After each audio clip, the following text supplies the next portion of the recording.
A los 15 años tomé una decisión que parecía pequeña y terminó marcando toda mi vida. Me llamo Eduardo, crecí en León, Guanajuato, entre trabajo duro, cuero y silencios que nadie sabía cómo llenar.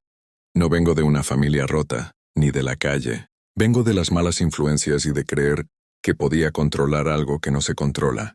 Esta no es una historia de crimen ni de éxito rápido. Es una historia de caídas, de recaídas, y de lo que pasa cuando intentas ser padre, esposo y hombre, mientras peleas una batalla que nadie ve.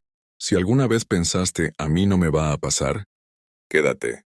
Porque esta historia empieza exactamente ahí. Cuando pienso en todo lo que pasó después, me doy cuenta de que nada empezó con drogas. Empezó mucho antes. León, Guanajuato no es una ciudad suave. Aquí no se habla de sentimientos, se habla de trabajo, de aguantar, de no quejarse. Yo crecí entendiendo eso sin que nadie me lo explicara. Mi casa siempre olía a piel húmeda, piel recién cortada, piel secándose al sol.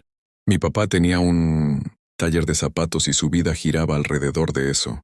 Llegaba cansado, con las manos partidas y al día siguiente se levantaba igual, sin reclamarle nada a nadie. Mi mamá mantenía todo en orden. La comida lista, la casa limpia, el silencio controlado. No éramos una familia infeliz, pero tampoco éramos cercanos. Cada quien cargaba lo suyo como podía.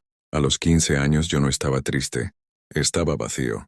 No sabía qué hacer con el tiempo, con el cuerpo, con la cabeza. Sentía que algo me faltaba, aunque no supiera qué. Y cuando uno no sabe nombrar lo que le duele, acepta cualquier cosa que lo calle. Ahí apareció el pollo. Íbamos juntos en la secundaria, siempre sonriendo, siempre seguro, siempre rodeado de gente. Él parecía saber cosas que yo no. Caminaba como si el mundo no pudiera tocarlo. Yo lo miraba y pensaba que quería sentirme así, aunque fuera un rato. La primera vez fue detrás de la cancha. El sol fuerte, el ruido lejos y una frase que todavía recuerdo. No pasa nada, güey. Es para relajarte. Yo dudé, pero dudé poco. Y esa fue la primera vez que me equivoqué sin saberlo. El día que empezó a ser normal. Después de esa primera vez, nada explotó. No hubo consecuencias inmediatas. Y eso fue lo más peligroso. Volví a mi casa como siempre. Mi mamá en la cocina. El radio bajito, el olor a comida mezclado con el de la piel que mi papá traía impregnada en la ropa. Me preguntaron cómo me fue en la escuela. Dije, bien. Nadie dudó. Esa noche dormí sin problemas. Al día siguiente fui a clases. Todo siguió igual.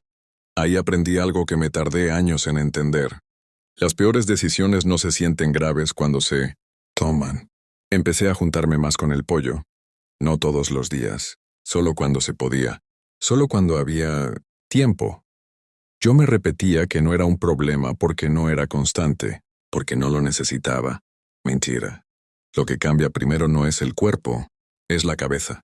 Empecé a esperar esos ratos, a justificar salidas, a acomodar mis horarios alrededor de eso, sin darme cuenta.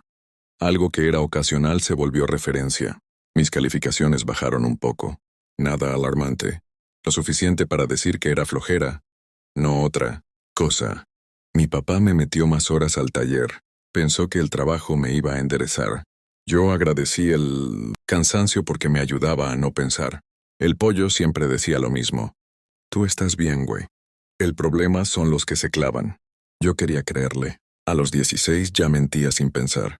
A los 17 ya no necesitaba pretextos. A los 18 ya me conocían en lugares donde no debía estar. Nunca sentí que perdía el control. Sentí que lo estaba administrando. La primera vez que robé dinero del taller fue por desesperación. No mucho. Lo suficiente para convencerme de que no pasaba nada. Me temblaron las manos. Luego se me pasó. Y cuando se te pasa el miedo, empieza el problema de verdad. Mi mamá empezó a mirarme distinto. No preguntaba. Observaba. Y cuando una madre observa en silencio es porque ya sabe, la noche que me enfrentaron no hubo gritos. Hubo decepción. Y la decepción pesa más cuando viene de alguien que no te soltó la mano. ¿Qué te estás haciendo, hijo? No supe qué contestar, porque yo tampoco lo sabía. Al día siguiente íbamos camino al anexo. Yo miraba por la ventana y pensaba algo que me da vergüenza admitir. Tal vez ahí se me pase todo. No sabía que ahí apenas iba a empezar. El lugar donde te quitan el nombre. El anexo no tenía letrero. No decía rehabilitación. No decía nada. Solo un portón gris alto con la pintura descarapelada. Cuando se cerró detrás de mí el sonido fue seco, definitivo. No fue miedo lo que sentí primero. Fue vergüenza. Vergüenza de que me vieran entrar. Vergüenza de necesitar estar ahí. Quítate los zapatos, me dijeron. Todo. Me revisaron como si fuera algo que no valía mucho. Me quitaron el reloj, el cinturón, las monedas. Cosas pequeñas, pero eran mías. Y ahí entendí la primera regla. Aquí no traes nada de afuera. No me llamaron por mi nombre. Me dijeron el nuevo. Dormía en una litera dura, en un cuarto con otros hombres que no me miraban a los ojos. Algunos llevaban días, otros meses. Algunos años entrando y saliendo del mismo lugar. Nadie hablaba de futuro. Las noches eran largas, no por el silencio, por el ruido de la cabeza. El cuerpo pedía, temblaba, sudaba. Yo apretaba la mandíbula para no hacer ruido.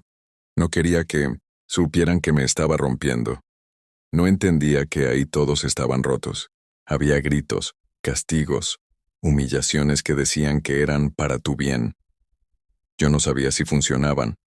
Solo sabía que me estaban quitando capas y que debajo no encontraba mucho. Un día, en medio de una dinámica interminable, nos pidieron decir quiénes éramos. Cuando me tocó hablar, dudé.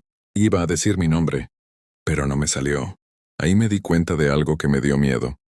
Ya no sabía bien quién era sin todo lo que me había metido. 6 meses después salí, flaco, callado, limpio, según ellos. Mis papás me abrazaron. Yo también. Prometí cosas que creía en ese momento. De verdad las creía. Porque salir se siente como empezar, aunque no sepas cómo seguir. Lo que nadie te dice es esto. Salir no es lo mismo que estar bien. Y yo no estaba bien. Salir no es estar bien. Salir del anexo se sintió como respirar aire demasiado limpio. Todo era más ruidoso, más rápido, más abierto. Yo caminaba por la calle como si no supiera bien dónde poner los pies. Volví a casa, la misma casa, pero yo ya no era el mismo. Mi mamá me servía comida como siempre. Mi papá me puso a trabajar en el taller sin decir nada. No hubo discursos, no hubo celebraciones, solo una expectativa silenciosa. No vuelvas a fallar. Y eso pesa. Los primeros días me portaba bien, demasiado bien. Llegaba temprano, no salía, no discutía, sonreía cuando había que sonreír. Por fuera parecía que todo estaba acomodándose. Por dentro yo seguía vacío. No tenía ganas de drogarme, pero tampoco tenía ganas de nada. Las tardes eran las peores, el trabajo se acababa. El cuerpo se quedaba quieto y la cabeza empezaba a hablar. Pensamientos sueltos, ansiedad sin nombre, una sensación constante de que algo faltaba y no sabía qué. Volví a ver al pollo casi por accidente. Eso siempre es mentira. Nada así pasa por accidente. Nos topamos en la calle. Me dijo que me veía bien, que se notaba que ya había salido. Yo asentí. No, le conté nada. No hizo falta. Él sabía leerme mejor de lo que yo me leía a mí. Nomás para platicar, dijo. Y yo acepté. No pasó nada ese día. Ni el siguiente, ni el otro. Pero algo se reactivó. Las conversaciones, las risas viejas, la sensación conocida de pertenecer a algo. Yo me repetía que ahora era distinto, que ahora sabía, que ahora podía controlarlo. El cuerpo no entiende de promesas. La recaída no fue dramática, fue silenciosa. Una noche cualquiera, una decisión pequeña, un solo, esta vez, que ya había dicho antes. Cuando me di cuenta, ya estaba del otro lado otra vez. No sentí placer. Sentí decepción. Mis padres se dieron cuenta rápido. Ya no había sorpresas, solo cansancio. Mi mamá lloró, mi papá no dijo nada, y su silencio fue peor que cualquier grito. El segundo anexo no se habló, se asumió. Cuando el portón volvió a cerrarse detrás de mí, ya no sentí miedo, sentí algo peor, resignación. Y ahí entendí que el problema no era solo la droga, era que yo no sabía vivir sin huir. La segunda vez ya no hay excusas. La segunda vez que entré al anexo ya no pregunté nada. Ya sabía cómo funcionaba. Y eso fue lo más triste. El portón se cerró igual que la primera vez. Pero ahora no sentí miedo. Sentí cansancio. Un cansancio. Viejo pesado. de alguien que ya no confía ni en sí mismo. Ahí dentro nadie te trata como si todavía tuvieras margen. Eres el que volvió, el que no aprendió, el que falló otra vez. Las reglas eran las mismas, pero el peso era distinto. Ya no podía decir que no sabía, ya no podía culpar a nadie. Cada día ahí adentro era una conversación silenciosa conmigo mismo, y no siempre me gustaba lo que escuchaba. El cuerpo ya no temblaba tanto, la cabeza sí. Las noches eran largas. Me quedaba viendo el techo, contando respiraciones, pensando en qué momento había decidido que escapar era mejor que enfrentar. Pensaba en mis papás, en el desgaste en sus caras, en cómo el amor también se cansa. Un día nos pidieron hablar de lo que habíamos perdido. Cuando me tocó me quedé callado más tiempo del que debía. ¿Y tú? Me dijeron. Tragué saliva. Me estoy perdiendo a mí. No dije más. No hacía falta. 6 meses después salí otra vez. No mejor, solo más consciente. Aguanté un año limpio, un año completo sin drogarme, sin anestesia, sin atajos. Fue el año más largo de mi vida. No era feliz. No era infeliz, era funcional. Trabajaba, dormía, comía, repetía. Los días se parecían, tanto entre sí que a veces no sabía en cuál estaba. Mis padres ya no celebraban nada. Observaban, esperaban, yo lo entendía. Después de 2 recaídas, la fe se vuelve prudente. Y entonces apareció Carly. No llegó con ruido. Llegó con calma. La conocí en una conversación simple. Nada extraordinario. Pero algo fue distinto desde el inicio. No, me miró como problema. No me miró como proyecto. Me miró como persona. Cuando le conté de los anexos no cambió la cara. No hizo preguntas incómodas, solo dijo, «Debe haber sido difícil». Esa frase me desarmó más que cualquier reclamo. Empezamos a vernos, sin promesas grandes, sin prisas. Yo seguía limpio, pero frágil. Ella no intentó salvarme, solo se quedó. Y por primera vez pensé que tal vez, solo tal vez, había otra forma de vivir. No sabía que la vida todavía me iba a pedir una prueba más dura, la que no se puede repetir. Cuando ya no fallas por ignorancia, con Carly no tuve que fingir. Y eso, para alguien como yo, era peligroso. Nos mudamos juntos sin hacer escándalo. No hubo promesas eternas ni planes grandiosos. Solo una decisión sencilla. Intentarlo. Yo trabajaba en el taller con mi papá. Ella hacía su parte. Vivíamos al día. No sobraba nada, pero alcanzaba. Por primera vez en mucho tiempo, sentí algo parecido a estabilidad. No felicidad desbordada. Estabilidad. Y eso me asustó más de lo que debería. Cuando me dijo que estaba embarazada, no supe qué sentir primero. Miedo, responsabilidad, alegría, contenida. Todo junto. Pensé en mi pasado, en mis recaídas, en mis anexos. Pensé si de verdad estaba listo para no huir otra vez. No te estoy pidiendo que seas perfecto, me dijo. Solo que estés. Quise creer que podía. Me metí más horas al taller. Llegaba antes. Me iba después. Quería ser útil. Quería ser necesario. Pensé que eso bastaba.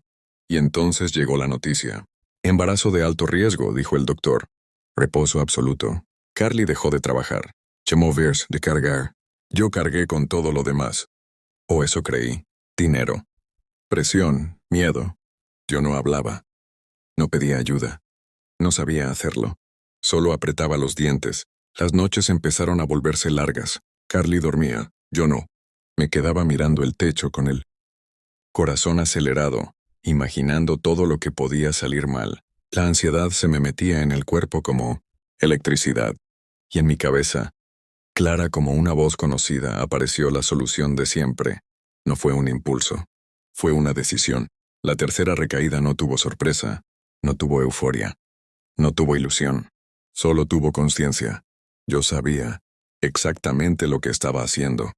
Y aún así lo hice. Duró poco. Pero fue suficiente. Carly lo notó. Siempre lo notó. No gritó. No reclamó. Lloró. Y ese llanto me hizo entender algo que no había querido aceptar. No se puede construir una familia con alguien que siempre está a punto de desaparecer. Mis padres no discutieron. No hubo segundas oportunidades envueltas en esperanza. 1 año, dijo mi papá, o te mueres. Acepté, porque en el fondo sabía que ya no se trataba de mí. Se trataba de la vida que estaba creciendo. y que yo estaba a punto de perder sin haberla conocido. El año que la vida siguió sin mí, el tercer anexo no se sintió como castigo, se sintió como sentencia. Entré sabiendo exactamente lo que iba a pasar. Las reglas, los gritos, los horarios, la rutina que te va borrando de a poco. Pero esta vez había algo distinto. Afuera estaba pasando algo que no se iba a repetir. Carly estaba embarazada, mi hija estaba creciendo, y yo estaba encerrado contando los días. Las primeras semanas fueron brutales. No por la abstinencia, esa ya la conocía, sino por la cabeza, porque ahora no podía decir que no sabía. Cada pensamiento tenía nombre y peso. Me acostaba en la litera y pensaba en Carly despertando sola, en las citas médicas, en el miedo que debía estar sintiendo. Pensaba en el corazón de mi hija latiendo sin que yo lo escuchara nunca. Eso no se supera. Eso se carga. Pedí noticias, no muchas, solo saber si estaban bien. Me decían que sí. Eso debería haberme tranquilizado. No lo hizo. Me hizo sentir más lejos. Los meses avanzaban lento, demasiado lento. Yo marcaba los días como quien cumple condena. Había hombres ahí dentro que hablaban de salir y volver a consumir. Yo no hablaba. Yo sabía que si salía y volvía a fallar, ya no habría regreso. Un día me llamaron a una oficina pequeña. Mi mamá estaba sentada ahí. Antes de que hablara, lo supe. Ya nació, dijo. El aire se me fue del cuerpo. ¿Está bien, Carly? Pregunté. Sí. ¿La niña? Sonrió cansada. Está bien. Se llama Edith. Edith. Repetí el nombre en silencio. Lo pronuncié mal varias veces dentro de mi cabeza, como si decirlo bien pudiera traerla un poco más cerca. Esa noche no dormí. No lloré al principio.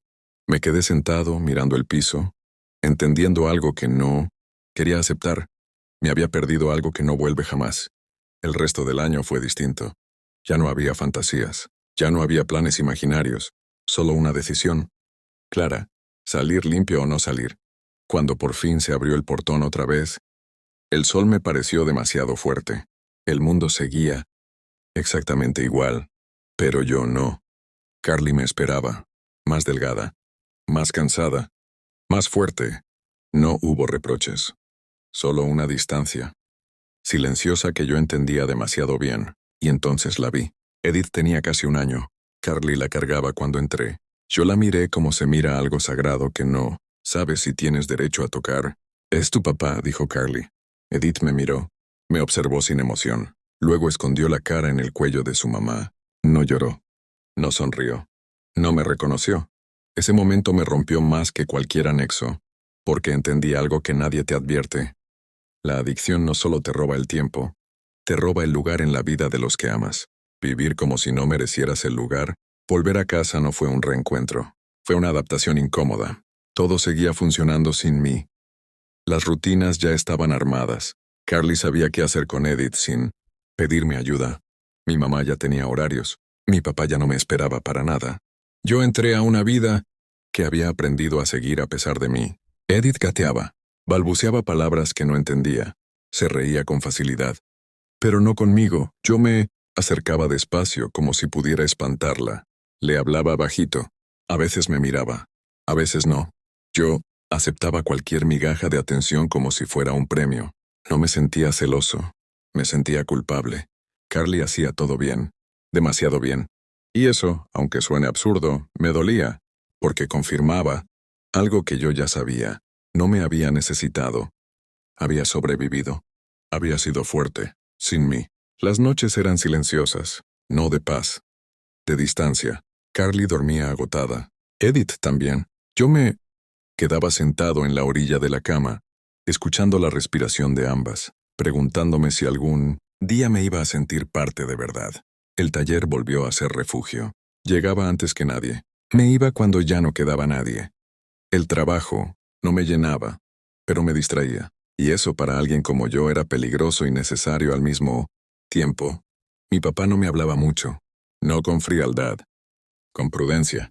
Como quien no quiere volver a decepcionarse. Yo no lo culpaba. Me había ganado esa distancia. Un día, mientras me amarraba las agujetas para irme, sentí algo pequeño tocar mi zapato. Miré hacia abajo. Edith. Estaba ahí, tambaleándose, señalando el zapato como si fuera lo más interesante del mundo. Me quedé quieto, no quise moverme, no quise romper ese momento. ¿Qué haces?, le pregunté en voz baja. No respondió. Sonrió. No fue una sonrisa grande, no fue un abrazo, pero fue para mí. Ese día entendí algo que me dio miedo y esperanza al mismo tiempo. Todavía había tiempo, pero no mucho. Aún así, el vacío seguía ahí. El trabajo no bastaba. La familia no bastaba. Yo cumplía pero no sentía y, cuando alguien como yo deja de sentir, empieza a buscar cómo apagar eso. No quería recaer, pero tampoco sabía cómo vivir así, y ahí, justo ahí, empezó a formarse una idea que no tenía lógica, pero sí instinto. La idea que no pedí pero necesitaba. El cansancio no siempre viene del cuerpo. A veces viene de vivir una vida que no te pertenece del todo. Yo cumplía. Trabajaba, llegaba a casa. Ayudaba en lo que podía. Pero por dentro sentía que algo se me estaba yendo otra vez. No en forma de droga, en forma de desgano. Y eso es igual de peligroso. Me veía en el espejo y no sabía bien qué estaba construyendo. Zapatos, días, semanas iguales. Edith, creciendo frente a mí mientras yo sentía que solo estaba pasando lista. Una tarde me senté en la banqueta frente al taller. El ruido de las máquinas salía por la puerta. El sol pegaba fuerte. Yo estaba ahí quieto, mirando pasar los coches, preguntándome si esa era toda mi historia. Entonces pasó el camión, grande, lento, cargado de toros. No corrían. No se veían asustados. Iban firmes, pesados, ocupando su lugar. No pedían permiso, y algo en el pecho se me movió. No emoción, reconocimiento. No sabía de ganado. No tenía tierras. No tenía un plan. Pero supe algo con claridad rara. Ahí hay algo. Para mí. Esa noche no dormí. Hice cuentas mal hechas. Pensé en riesgos, en errores, en todo lo que podía salir mal. Y aún así la idea no se iba. Se lo dije a Carly sin adornos. Quiero comprar un toro. Me miró como se mira algo que no se entiende de inmediato. No se rió. No me dijo que estaba loco. Eso ya era mucho. ¿Sabes cómo cuidarlo?, preguntó. No. ¿Sabes dónde ponerlo? Más o menos. ¿Sabes si va a funcionar? No. Suspiró. Se sentó. Me miró directo. Entonces, ¿por qué? Pensé un momento. Porque necesito algo que dependa de mí. Algo que no pueda abandonar. Algo que me obligue a estar. Carly asintió despacio. No nos pongas en riesgo, dijo. Eso es todo. Y eso hice. Empecé a ahorrar como si me fuera la vida en ello. Quité todo lo que no era necesario. Nada de gustos. Nada de salidas. Trabajo doble. Días largos. Cansancio honesto. Cuando vi al toro por primera vez, enorme respirando pesado, me pregunté qué chingados estaba haciendo. El animal me miró fijo, no con agresión, con evaluación. Como diciendo, a ver si es cierto. Ahí entendí que ya no podía huir. El toro no entiende excusas, y yo ya no quería darlas. Aprender a estar cuando nadie aplaude. El primer día me levanté a las 5 de la mañana. Todavía estaba oscuro. León dormía, yo no. El corral improvisado olía a tierra húmeda y a estiércol fresco. El toro estaba ahí, inmenso, respirando, lento. No se movió cuando me acerqué. Solo me miró. No con amenaza, con paciencia, como si supiera que el tiempo estaba de su lado. No sabía exactamente qué hacer. Eso fue nuevo para mí. Limpié. Le di de comer. Observé.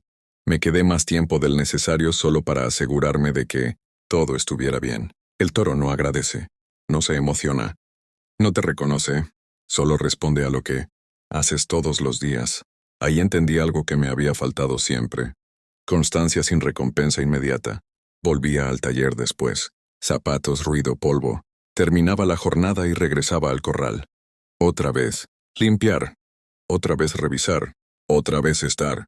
Dormía poco. Comía rápido. Vivía cansado. Pero ese cansancio era distinto. No me vaciaba.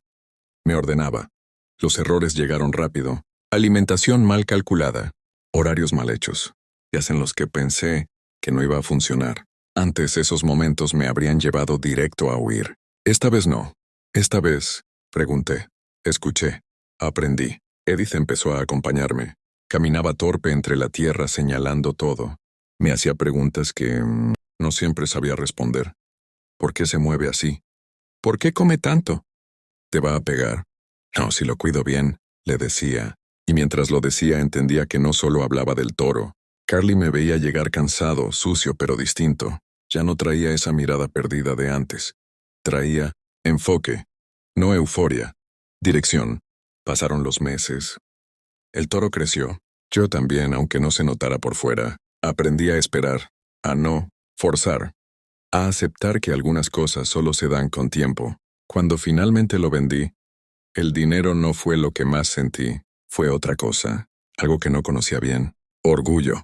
No el que se presume, el que se guarda. Compré otro, luego otro más, no por ambición ciega, por continuidad, por entender que había encontrado algo que no me destruía. No me salvé de golpe. Me fui quedando. El segundo toro llegó sin ceremonia. No sentí nervios. Sentí respeto. Ya no improvisé tanto. Tenía horarios claros, alimentación medida, rutinas que no dependían de mi estado de ánimo. Aprendí a notar cambios mínimos. Una respiración distinta, menos apetito, una forma rara de pararse. El ganado no avisa en voz alta. Te habla bajito. Y si no estás atento, pierdes. El negocio empezó a moverse despacio. No de golpe. No como esas historias donde todo cambia en un mes. Aquí no. Aquí fue constante. Compré un tercero. Renté un espacio un poco más grande. Empecé a separar dinero para imprevistos. Por primera vez en mi vida, pensaba en el futuro sin sentir que estaba mintiendo. Carly lo notó antes que yo. Ya no llegas vacío, me dijo una noche. Y tenía razón. Llegaba cansado, sucio, con sueño. Pero entero. Me sentaba en el piso a jugar con Edith. Me reía sin forzar. No estaba actuando el papel de papá. Lo estaba aprendiendo. Un día Carly me dio la noticia. Estoy embarazada. No sentí ese golpe seco en el pecho de la primera vez. No sentí vértigo. Sentí responsabilidad, consciente. Hablamos, hicimos cuentas. Fuimos al médico. No hubo drama. Hubo cuidado. Esta vez no cargué todo solo. Esta vez compartí el peso. Cuando nació mi hijo, yo estaba ahí. Desde el primer segundo, lo cargué con manos firmes, sin temblar. Lloré, sí, pero no de miedo, de presencia. Porque esta vez no me estaba perdiendo nada. La sobriedad ya no era una pelea diaria, no porque fuera fácil, sino porque ya no estaba sostenida solo, por fuerza de voluntad. Estaba sostenida por estructura, por trabajo, por vínculos reales, pero el pasado no se va. El pasado espera. El pasado siempre pregunta si ya te rendiste. Volví a ver al pollo una tarde cualquiera. Eso siempre pasa así. Yo iba cargando alimento cuando lo vi, más flaco, más cansado. La misma sonrisa torcida, la misma mirada inquieta. Mírate, cabrón, dijo. Todo un señor responsable. No sonreí. No por desprecio, por memoria. Platicamos poco, lo justo. Me contó de trabajos que no duraban, de planes que siempre se quedaban a medias. Yo escuché sin juzgar, porque yo fui eso. Entonces lo dijo como si fuera nada. Cuando quieras relajarte, ya sabes. No dijo más, no necesitaba. Sentí el jalón en el estómago, el recuerdo químico, el atajo, el silencio inmediato. Todo regresó en un segundo. El cuerpo recordó antes que la cabeza. Pensé en Edith esperándome en casa. Pensé en mi hijo dormido. Pensé en Carly confiando sin vigilar. No, dije. El pollo se rió. ¿Algún día? No, repetí. Y me fui. Esa noche me senté en el corral. Los toros respiraban lento, firmes, constantes. Me quedé ahí hasta que el cuerpo dejó de pedir lo que ya no necesitaba. Ahí entendí algo que ya no olvidé. La adicción no desaparece, pero pierde poder cuando ya no estás vacío. Cuando la estabilidad también se pone a prueba. La estabilidad no llega con aplausos, llega con silencio. Y el silencio a veces también asusta. El año siguiente no fue bueno. No fue malo tampoco. Fue difícil. 2 toros se enfermaron casi al mismo tiempo. Nada grave al principio, dijeron, pero lo suficiente para gastar más de lo planeado. El veterinario, el alimento especial, los cuidados extras, todo sumaba. Luego el mercado se puso lento. Los compradores regateaban más. Los precios bajaron. Lo que antes alcanzaba, Ahora apenas ajustaba. Yo sentí el nudo en el pecho, no el de la droga. El otro, el que te dice que estás perdiendo control. Antes ese nudo me habría llevado directo a huir. Ahora me obligué a quedarme. Hablé con Carly. Saqué cuentas reales. Ajusté gastos. Cancelé planes. Acepté que ese año no iba a crecer.